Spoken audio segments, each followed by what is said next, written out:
miles away, almost 40 years ago, a small girl was going through the unimaginable.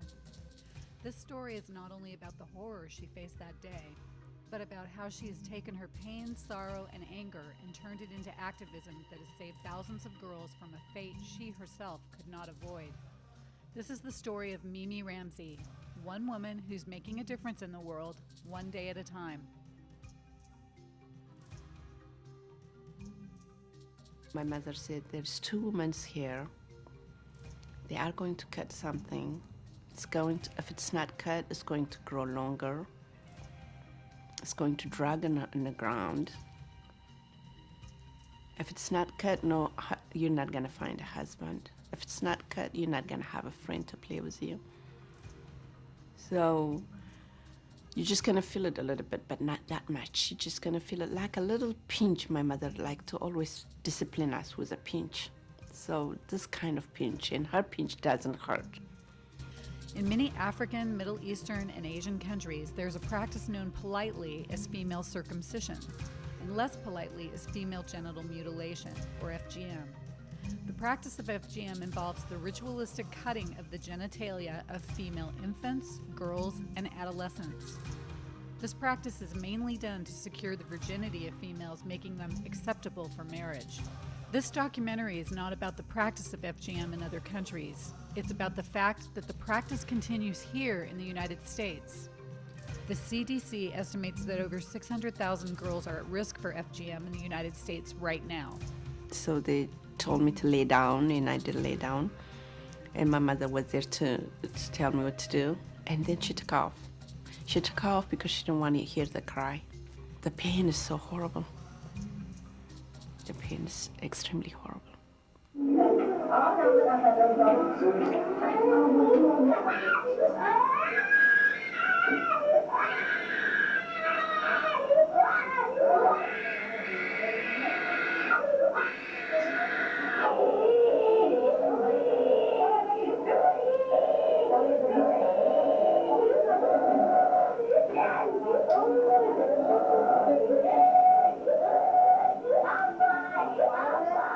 What she's saying is, I'm burning.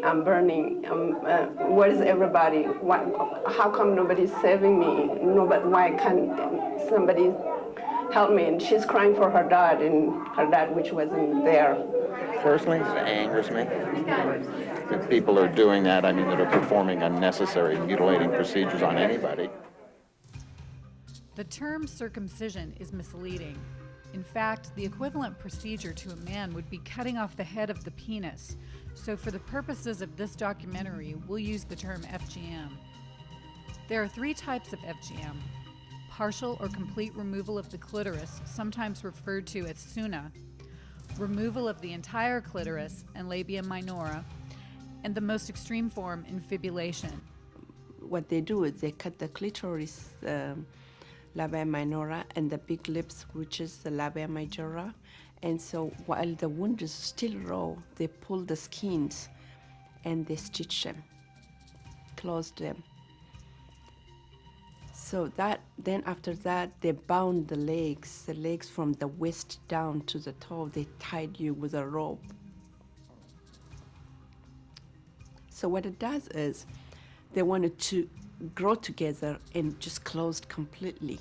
And then they stitch they take out the stitch about 2-3 months after, and it's already closed tightly. Typically, very primitive means such as pieces of glass, razor blades, and scissors are used in the practice, and there are no anesthetics. Recently, I gave a lecture at a local hospital, which is Valley Medical.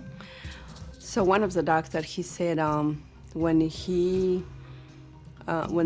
one of his patients, she gave birth, and the husband required to stitch her back, and he stitched her back, and he sent him a card saying thank you. And the doctor told him to the man, I said, you must be happy because I really stitched your woman real tight. You must really love it. And the husband, he said he couldn't thank me enough. So doctors, they are called into helping their patients and helping them in this culture too, which is harmful to the woman. If someone wants to be stitched back up for a procedure that I don't think is appropriate, you're not going to get me to do it. I can't see how anyone would do such a thing. I know that you're put in a bad position, but no one is there. This is America, like you mentioned. No one is there forcing us to do anything. I would sooner walk out of the delivery room and start another career than do that to another human being. Just because they're in the United States doesn't necessarily mean that you have to say, now that you're here, we're going to shove everything down your throat. I mean, if that's their belief, I can certainly accept that. I mean, we do plenty of things in this country that people in other countries think we're crazy for. How about the immigrant children who's born in this country? What about them? They're not a human being in your eyes? You going down and cut them and blinded them for life?